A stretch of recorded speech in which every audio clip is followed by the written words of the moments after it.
नमस्कार, मैं राजेश और आप देख रहे हैं नीति 365। गेल इंडिया प्राइवेट लिमिटेड पर्यावरण को संरक्षित और सुरक्षित करने के लिए एक प्रेस वार्ता कर लोगों में, जनता में जागरूकता को लेकर के कार्यशाला का आयोजन करने का ऐलान किया है। जी हाँ, आपने सही सुना। जिस तरीके से पर्यावरण दूषित हो रहा है और उस पर ध्यान न देने को लेकर के बहुत बड़ा खामियाजा आने वाला समय में लोगों को भुगतना पड़ेगा। हमने 2019 से 2021 तक कोरोना जैसी महामारी को लेकर के हमने देख चुका है, जिसको लेकर के एक कार्यशाला आयोजन कर जनता को जागरूकता करने के लिए कि पेट्रोलियम पदार्थ को कैसे कम से कम यूज किया जाए और संरक्षण कैसे किया जाए, जो वायु प्रदूषण, ध्वनि प्रदूषण और भूमि प्रदूषण कैसे रोका जा सके, इसको लेकर के एक कार्यशाला आयोजन किया गया है, जिसमें खिजरी विधायक राजेश कच्छप भी उपस्थित हुए और उन्होंने अपनी बात रखी और उन्होंने कहा कि आज के दौर में पर्यावरण को संरक्षित और सुरक्षित रखने का अति आवश्यक है, नहीं तो आने वाला समय में बहुत बड़ा खामियाजा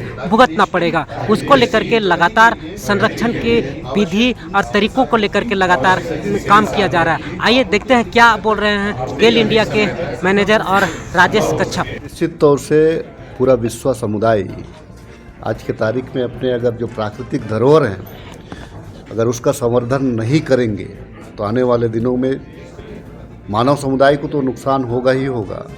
आने वाले दिनों में जितने भी इस पृथ्वी पर जितने जीव जंतु हैं, उनके लिए भी कठिनाइयों का दौर देखना पड़ सकता है। देखिए, आज के तारीख में आप देख रहे होंगे कि जितने भी जो शहरीकरण का जो दौर चल रहा है, लोगों का जिस प्रकार से दूसरे शहरों में एक समूह के रूप में बसने बसाने का जो दौर चल रहा है, आप देखेंगे कि वहाँ जीवन यापन करना बड़ा कठिन हो गया है।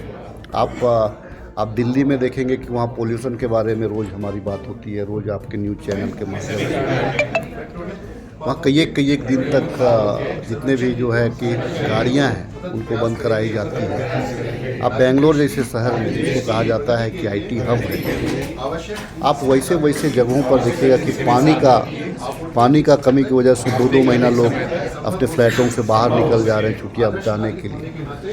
तो इन परिस्थितियों का सामना भारत ना करे, अन्य वैकल्पिक व्यवस्था की ओर भी सरकार को बढ़नी चाहिए। और जितने भी हमारे खास करके जो आज जिन साथियों के साथ ऑयल कंपनियों के साथ में जो बैठकें हुई हैं, इसमें जागरूकता यही है कि धरती हमारा हरा भरा रहे, धरती के लोग खुशहाल रहे, उनका जो औसत आयु लंबी रहे, ताकि लंबे दिनों तक, लंबे अरसों तक धरती पे वो वास कर सके। इसका प्रयास है। मैं निश्चित तौर से बधाई दूंगा कि इन लोगों ने ये पर डे जितना पेट्रोल, डीजल, गैस का उपयोग जिस प्रकार से हो रहा है, अगर इसी प्रकार से होता रहा तो मुझे लगता है कि इस प्राकृतिक से इनका समापन एक दिन तो आना ही है। आपको जो हरास नियम है, जो इकोनॉमिक्स में आपने पढ़ा होगा, तो हरास नियम तो हर जगह हर चीज़ में लागू होता है।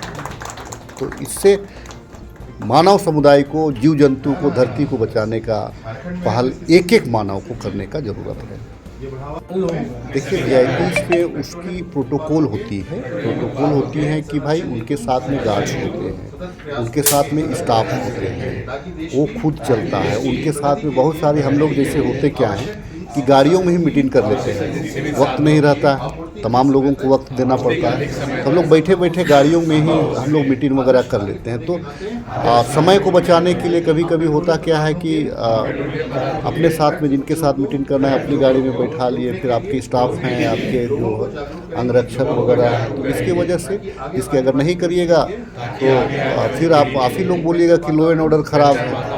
तब तो फिर जो लॉ एंड ऑर्डर मेंटेन कराता है उसके लिए भी उसकी सहूलियत को भी। और हमारा जो टाइमिंग होता है ना, बहुत आपके लिए भी 24 घंटा है, मेरे लिए भी 24 घंटा है। उन 24 घंटा में मैं 12 कार्यक्रम को अटेंड करता हूँ, लेकिन आम लोग तो 12 कार्यक्रम को अटेंड नहीं करते। वो तो सिर्फ ऑफिस जाते हैं, ऑफिस मेंटेन करने के बाद 5 बजे के बाद में घर वापस होता है। लेकिन हमारा वो नहीं होता है। 24 घंटा में अगर 12 कार्यक्रम, अगर हमको 150 किलोमीटर अगर राउंड करना है, तो उसके लिए मुझे थोड़ी तो सुविधा चाहिए। सोलर पावर बढ़ाने के लिए क्या? सोलर पावर निश्चित तौर से बढ़ना चाहिए। एक अभी हमारा जो है गेतलसूट डैम में भी एक सोलर प्रोजेक्ट का निर्माण कराया जा रहा है और आने वाले दिनों में इसकी आवश्यकता है। ठीक है, सोलर प्रोजेक्ट वगैरह की आवश्यकता है। मैं माननीय मुख्यमंत्री जी से भी वार्ता किया था, अभी तक पानी में चल रहा है, उसको सूखा खेत में, सूखा टाँड़ जिसको बोला जाता है, उस पे कैसे इसको कराया जाए, इस दिशा में भी निश्चित तौर से हमारी सरकार गंभीर है और आने वाले दिनों में हम लोग भी इसमें बढ़ेंगे। जो प्रतिज्ञा भी लिया आपने, क्या पूरी जनता को इसको हर दिन अपनाने की ज़रूरत है? देखिए, बच्चों का कोर्स होना चाहिए, बच्चों का कोर्स होना चाहिए, क्योंकि वही बच्चे फिर आने वाले दिन में गार्जियन हो जाते हैं। वैवाहिक जीवन जब वो में जाते हैं, शादी ब्याह कर लेते हैं, तो उनको गृहस्थी संभालना होता है। तो जाहिर सी बात है कि वो किचन का रूल को अगर अभी से बच्चों को समझाया जाए तो थोड़ा सा मुझे लगता है कि वो जो संसाधन है हमारा, उसको बचाने में वो उनकी मानसिकता उसी टाइप से रहेगी। मैं भी चाहता हूं कि इसको स्कूल का कोर्स में शामिल कराया जाए। करता हूं महामहिम राष्ट्रपति महोदया कि आज हमारे जो BIT है, इंजीनियरिंग इंस्टीट्यूट है, उसमें वो आ रही हैं। उम्मीद और आशा विश्वास करता हूं कि आने वाले दिनों में एक एजुकेशन हब झारखंड प्रदेश बने, ताकि यहाँ का जो पैसा है, हमारे बच्चे, बहुत सारे बच्चे जो हैं कि आज इंजीनियरिंग करने के लिए आप देखेंगे साउथ की ओर रुख करते हैं। आप देखेंगे कि UPSC क्वालिफाई करने के लिए दिल्ली की ओर रुख करते हैं। बहुत मोटा पैसा वहाँ जाता है। तो महामहिम जब आ रहे हैं तो हमारे प्रदेश के ऊपर में भी कृपा उनकी बनी रहे और हम लोग स्वागत करते हैं महामहिम राष्ट्रपति जी का।